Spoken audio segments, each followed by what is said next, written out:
Back in the day, German cars were the gold standard of the auto world. Precision engineering, top-tier reliability, and that sweet, sweet made in Germany flex.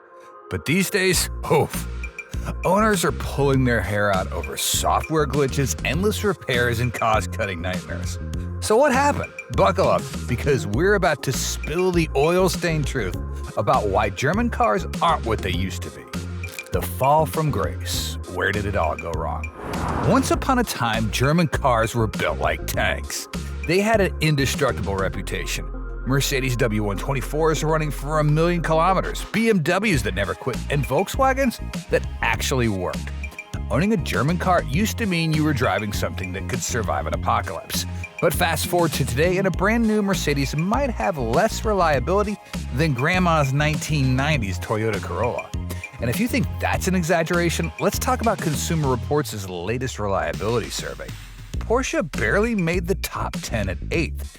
BMW squeezed in just at the 9th spot, and then things got ugly. Audi landed at 19th, Volkswagen 27th, and Mercedes 29th. That's dangerously close to the "this car will ruin your bank account" category. We're talking about a brand that once made cars that could outlive their owners. Now, you might need a warranty extension before you even drive it off the lot. So what happened? Well, somewhere along the way, German automakers decided durability was old-fashioned. They started prioritizing efficiency, tech, and innovation. Which sounds great in theory, but in practice, it meant swapping bulletproof engines for fragile turbocharged ones and replacing simple, reliable designs with overcomplicated, glitchy software. And let's talk about that software. Remember when you could just turn your car on and drive? Those were the good old days. Now, modern German cars are rolling smartphones complete with endless updates, random system failures, and touchscreens that freeze at the worst possible time. You don't just own a German car anymore, you manage it. It's like an unpaid IT technician. And it gets worse. Cost-cutting. German brands are famous for their engineering excellence, but that reputation doesn't pay the bills. So they've been quietly cutting corners. Cheaper materials, less durability testing, and parts that seem premium but wear out faster than a budget laptop. So yeah, modern German cars, not quite the unstoppable machines they used to be. But hey, at least they look good, right? High-tech nightmares. When cars became rolling computers. German automakers used to own the tech game. Their cars were the perfect blend of engineering and innovation. But now, it's like they took a wrong turn into Silicon Valley, got lost, and decided never to ask for directions. Modern German cars are packed with so much over-engineered tech that even the owners feel like unpaid IT support. Touchscreens replace buttons, everything's connected to an app, and half the features require a software update before they even work properly. Customers who drop six figures on luxury models complain that their high-tech rides randomly reboot, systems glitch out, and screens freeze. Imagine paying $130,000 for a premium electric Mercedes only for it to restart itself mid-drive like a Windows XP PC from 2003. And that's not even the worst part, because this isn't new for German brands. Remember the infamous Volkswagen 2.0-liter TSI engines? A perfect example of how these companies love rolling out technology before making sure it actually works. Early versions were notorious for burning oil, timing chain failures, and mysterious engine deaths. Volkswagen spent years fixing the issue, and now they're decent. But why did customers have to be the beta testers? And it's not just Volkswagen. BMW, Mercedes, Audi, all of them have released cars with cutting-edge tech that wasn't ready for the real world.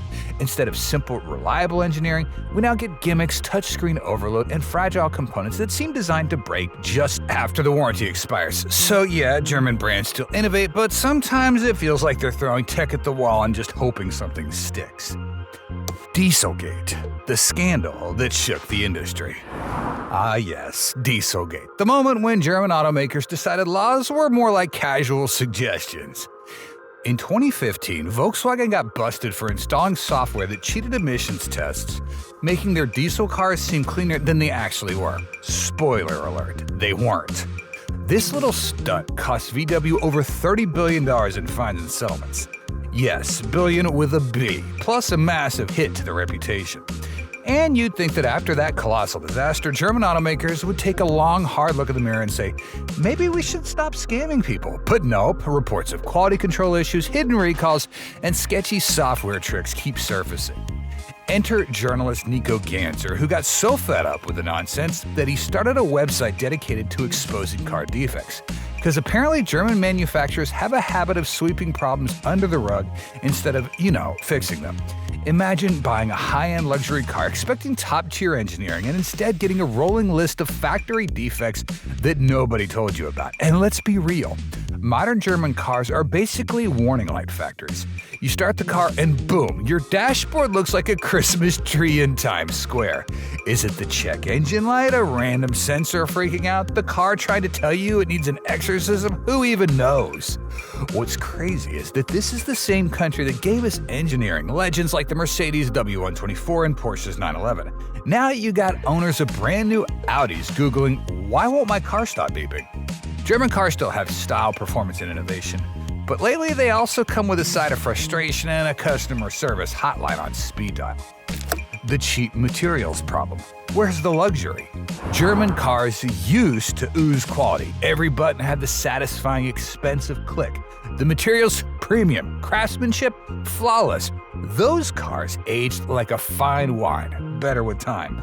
But these days, the only thing aging not so well is you after buying one. In 2022, the German Automobile Club, ADAC Car Check, pulled back the curtain on modern German cars. And what it found? Cost-cutting everywhere. Roof trim panels that used to be wrapped in soft, luxurious fabric, gone.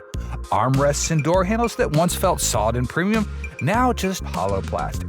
It's like someone in accounting got a little too excited in slashing budgets. And don't even get me started on modern BMW interiors. Once upon a time, a BMW cabin felt like a high-end watch. Precise, timeless, built to last. Now, some models feel about as sturdy as a disposable coffee cup. You tap on certain parts, and instead of that reassuring thunk, you get a cheap plasticky rattle. One expert put it bluntly, if German cars lose their quality, they lose their entire identity. And honestly, he's not wrong. German cars became famous for their engineering excellence. They weren't just cars, they were statements of quality. But if the materials keep getting worse and the build quality keeps slipping, what's left? Sure, they still look great, they still drive well, but when a luxury car starts to feel cheap, it doesn't matter how good the badge is. Customers notice, and when people drop six figures on a car, they expect more than hard plastic and excuses. The EV struggle. Are German automakers too late?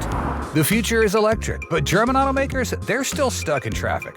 While Tesla and BYD are out here lapping the competition, brands like Mercedes and Audi are still trying to figure out how to stop their software from having a full-blown existential crisis. And let's talk about BMW. The brand that gave us the legendary M3, the ultimate driving machine. Now they're making EVs that sound like a spaceship having an identity crisis. Instead of that iconic straight-six growl, you get whooshing noises and artificial sounds composed by Hans Zimmer, because apparently the M badge now stands for movie soundtrack. But hey, at least they're trying, right? Sort of. The problem is, German car engineers are car geniuses, but EVs? They're a whole new game. These aren't just cars anymore. They're rolling computers, and German brands, they're still learning how to code.